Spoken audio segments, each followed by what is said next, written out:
Hello friends, આજે આપણે બનાવીશું ચણા મેથીનું ટ્રેડિશનલ અથાણું. તો ચલો બનાવીએ. અહીંયા મેં 500 કેરી લઈ લીધી છે. આ રાજાપુરી કેરી છે. અને હવે આપણે સૌથી પહેલાં આની છાલ ઉતારી લેશું.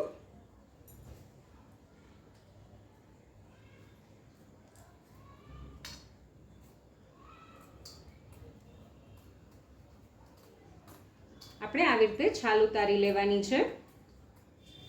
તમે જોઈ શકો છો આપણી કેરીની સરસ રીતે છાલ ઉતરી ગઈ છે.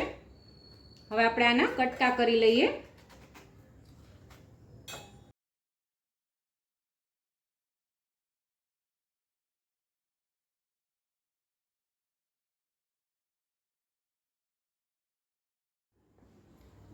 હવે આપણે બધી કેરીના કટકા કરી લીધા છે અને આવી રીતનો જે ગોટલો છે એને કાઢી લીધો છે. હવે આપણે કેરીના કટકા કરી લઈએ. તો આમાં આપણે બહુ મોટા કટકા નથી રાખવાના, થોડા નાની સાઈઝના જ ટુકડા કરવાના છે.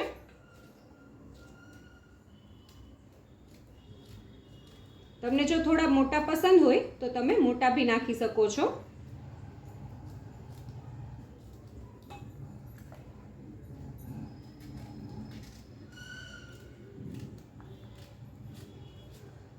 હું તમને બતાવું તો મેં આટલી સાઈઝના ટુકડા કર્યા છે અને આપણે આ જ રીતે બધા ટુકડા કરી લેશું. હવે આપણે આપણી બધી કેરી સમારાઈ ગઈ છે ત્યારે આપણે આમાં એક જે નોર્મલ ચમચી આવે આપણા કિચનની હોય એ 1 ચમચી જેટલી મેં હળદર લીધી છે. એ જ ચમચી ભરીને મેં 1.5 ટીસ્પૂન જેટલી, જ્યાં નોર્મલ ચમચી હોય 1.5 ચમચી જેટલું મીઠું લીધું છે. અને હવે આપણે બધું સરસ રીતે મિક્સ કરી લઈએ. હવે આપણે કેરીને ઢાંકીને 7 થી 8 કલાક સુધી આવી જ રીતે રહેવા દેશું. તમારે જો ઓવરનાઇટ રાખવું હોય તો તમે ઓવરનાઇટ પણ રાખી શકો છો. હવે મેં અહીંયા 500 કેરીની સામે 100 ગ્રામ જેટલા ચણા લઈ લીધા છે અને 50 ગ્રામ જેટલી મેથી લીધી છે. તમારે જો બે વસ્તુ સરખી લેવી હોય તો તમે લઈ શકો છો. અને હવે આપણે બેયને સરસ ધોઈને પલાળી લઈએ. હવે આપણે ઢાંકણ ઢાંકીને 7 થી 8 કલાક સુધી આમનેમ જ પલળવા દઈશું. તમે જોઈ શકો છો આપણા ચણા અને મેથી એકદમ સરસ પલળી ગયા છે અને એની સાઈઝ પણ ડબલ થઈ ગઈ છે. તમે જોઈ શકો છો. અને મેથીની પણ એ જ રીતે આપણી કેરી બી એકદમ સરસ પલળી ગઈ છે. તમે જોઈ શકો છો. મેં વચમાં 1 કલાકના અંતરે ઉપર નીચે કરી હતી. ચણાનું બધું જે પાણી છે એ કાઢી લેવાનું છે એક કાણાવાળા વાસણમાં. રીતે મેથીનું પણ જે પાણી છે એ બી આપણે કાઢી લેશું. અને એ જ રીતે આપણે કેરીનું પણ ખાટું પાણી છે એ કાઢી લેવાનું છે, કેમ કે આપણે કેરીને સૂકવવાની છે. અને અહીંયા મેં એક સ્ટીલનું વાસણ લઈ લીધું છે. એમાં મેં પહેલાં જે ખાટું અથાણું અને ગળ્યું અથાણું બનાવ્યું હતું એનું મેં ખાટું પાણી સ્ટોર કરીને રાખ્યું છે, એ હું આમાં લઈ લઈશ. અને આ પાણીમાં આપણે ચણા અને મેથીને થોડીક વાર માટે પલાળી દેવાના છે, 3 થી 4 કલાક માટે. કરીને આપણા ચણા અને મેથી એકદમ સરસ ખાટા પાણીમાં અથાઈ જશે અને આપણું અથાણું 1 વર્ષ સુધી બગડશે નહીં આમાં ખટાશ આવવાના લીધે. અને આ પાણીમાં મેં હળદર અને મીઠાનો ઉપયોગ કરેલો જ છે, એટલે હું અત્યારે આમાં હળદર અને મીઠાનો ઉપયોગ નથી કરતી. તમે જોઈ શકો છો એકદમ સરસ ડૂબા આપણા ચણા અને મેથી છે. અને આને આપણે આવી જ રીતે 4 થી 5 કલાક માટે રહેવા દઈશું.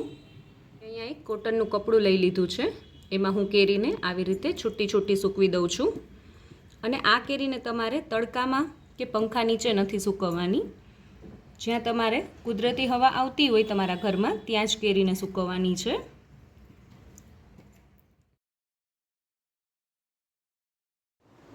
ચાર કલાક જેવો સમય થઈ ગયો છે અને તમે જોઈ શકો છો આપણા મેથી અને ચણા એકદમ સરસ હળદર મીઠાથી કોટ થઈ ગયા છે.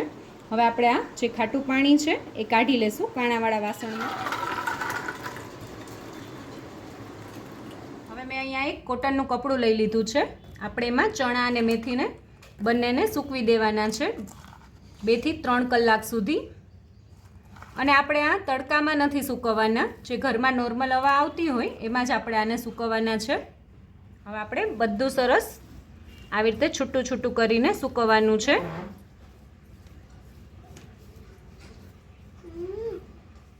3 કલાક જેવો સમય થઈ ગયો છે અને તમે જોઈ શકો છો આપણા ચણા અને મેથી એકદમ સરસ ડ્રાય થઈ ગયા છે. હવે આપણે આને એક વાસણમાં લઈ લઈએ. 4 થી 5 કલાક થઈ ગઈ છે અને તમે જોઈ શકો છો આપણી કેરી બી એકદમ સરસ રીતે સુકાઈ ગઈ છે, એકદમ સરસ ડ્રાય થઈ ગઈ છે. હવે આને પણ આપણે એક વાસણમાં લઈ લઈએ.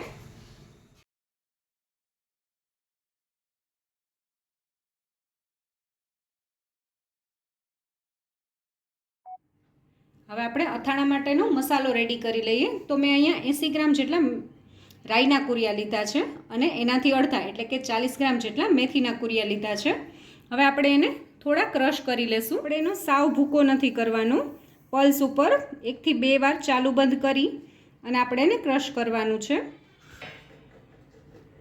તમે જોઈ શકો છો આપણા રાઈના કુરિયા સરસ રીતે ક્રશ થઈ ગયા છે અને આપણે એનો સાવ ભૂકો નથી કર્યો. હવે આપણે એને એક પ્લેટમાં લઈ લઈએ. એ જ રીતે મેથીના કુરિયાને બી આપણે ક્રશ કરી લઈએ. એને બી આપણે રાઈના કુરિયાની સાથે જ લઈ લઈએ.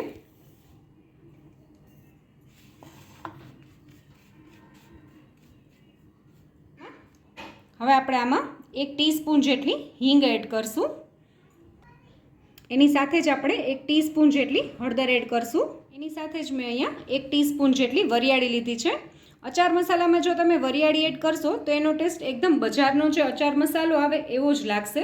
પણ જો તમને વરિયાળી પસંદ ના હોય તો તમે ન નાખો તો બી ચાલે. મેં અહીંયા તેલને થોડું ગરમ થવા માટે પહેલેથી જ રાખી દીધું હતું અને હવે થોડું ઠરી ગયું છે. તો આપણે એને હવે આપણે જે બધા મસાલા ભેગા કરીએ છીએ એના ઉપર થોડું એડ કરશું. પણ તેલ નાખતી વખતે તમારે એ વાતનું ખાસ ધ્યાન રાખવાનું છે કે એકદમ ગરમ તેલ નથી નાખવાનું. તેલ થોડું ઠંડુ થઈ જાય પછી જ એડ કરવાનું છે. હવે અત્યારે મેં જે તેલ ગરમ કર્યું છે એમાંથી આપણે આમાં હિંગ ઉપર તેલ એડ કરવાનું છે અને આ થોડું નવસેકું જેવું તેલ છે, એકદમ ગરમ તેલ નથી.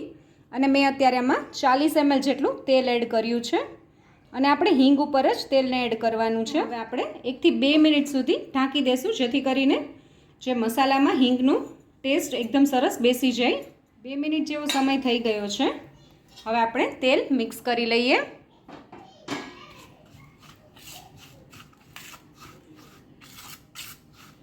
હવે આપણું તેલ આમાં જે એડ કર્યું છે એ થોડું ઠંડુ થઈ જાય ને 1 થી 2 મિનિટ થઈ જાય એ પછી જ આપણે આમાં મીઠું એડ કરવાનું છે અને મરચું એડ કરવાનું છે. જો તમે ગરમ તેલમાં મરચું નાખશો તો મરચું તમારું કાળું પડી જશે. એટલે થોડું આ મિશ્રણને ઠંડુ થવા દેવાનું અને મીઠું તમારે થોડું શેકીને જ લેવાનું છે, સેજ 1 થી 2 મિનિટ સુધી ગરમ કરીને. હવે મેં અહીંયા 50 ગ્રામ જેટલું કશ્મીરી લાલ મરચું લઈ લીધું છે. એ થોડું તીખું ઓછું હોય છે, એ આપણે એડ કરી દઈશું. એની સાથે જ આપણે 1 ટેબલસ્પૂન જેટલું મીઠું એડ કરવાનું છે. હવે આપણે બધું સરસ રીતે મિક્સ કરી લઈએ.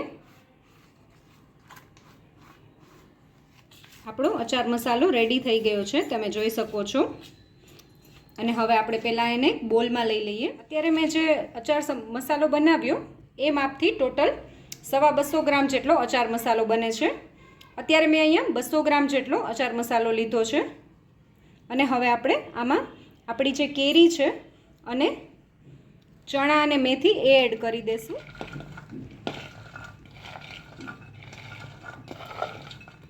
હવે બધું સરસ રીતે મિક્સ કરી લેશું. પહેલાં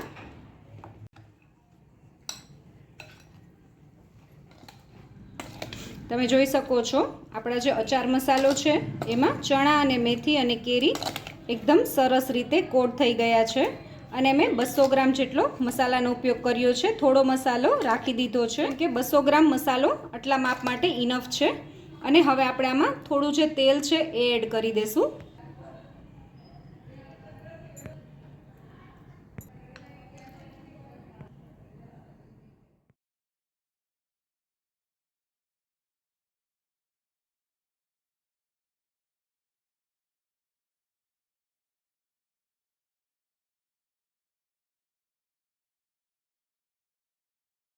હવે આપણે ઢાંકણ ઢાંકીને આપણા અથાણાને 3 થી 4 કલાક આવી જ રીતે રહેવા દઈશું. હવે આપણું અથાણું આખું સરસ રીતે મિક્સ થઈ ગયું છે. આપણે અથાણાને આ રીતની કાચની બરણીમાં ભરી લેવાનું છે જેથી કરીને આખા વર્ષ માટેનું આપણે અથાણું ભરતા હોય તો બગડે નહીં.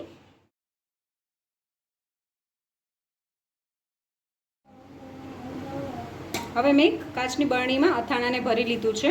હવે આટલા અથાણામાં હું અહીંયા 250 થી 300 ml જેટલું તેલ લઈશ, પણ આખું અથાણું ડૂબે એટલું આપણે તેલ લેવાનું છે અને તેલને આપણે થોડું ઠંડુ કરીને જ ઉમેરવાનું છે.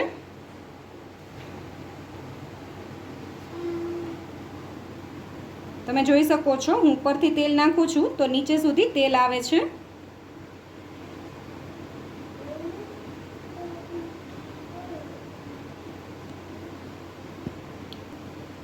અત્યારે આ અથાણામાં થોડું તેલ વધુ લાગશે, પણ જેમ જેમ અથાણું 1 થી 2 દિવસ સુધી આવી રીતે રહેશે તો ચણા અને મેથી એકદમ સરસ આપણું તેલ શોષી લેશે, જેથી કરીને સરસ રીતે આપણું તેલ ભળી જશે અથાણામાં.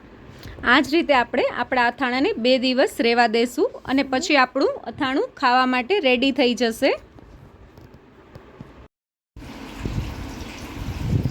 તમે જોઈ શકો છો આપણું અથાણું 2 દિવસમાં એકદમ સરસ ખાવા માટે રેડી થઈ ગયું છે. અને હવે આપણે આપણા અથાણાને સર્વ કરી લઈએ.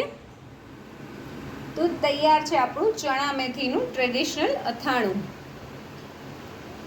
જો તમને મારો આ વિડીયો ગમ્યો હોય તો મારા વિડીયોને લાઈક કરજો, શેર કરજો અને મારી ચેનલ કુકિંગ વિથ ઉમા પુરોહિતને સબસ્ક્રાઈબ કરજો, જેથી કરીને આવા નવા વિડીયો હું તમારી સાથે શેર કરી શકું.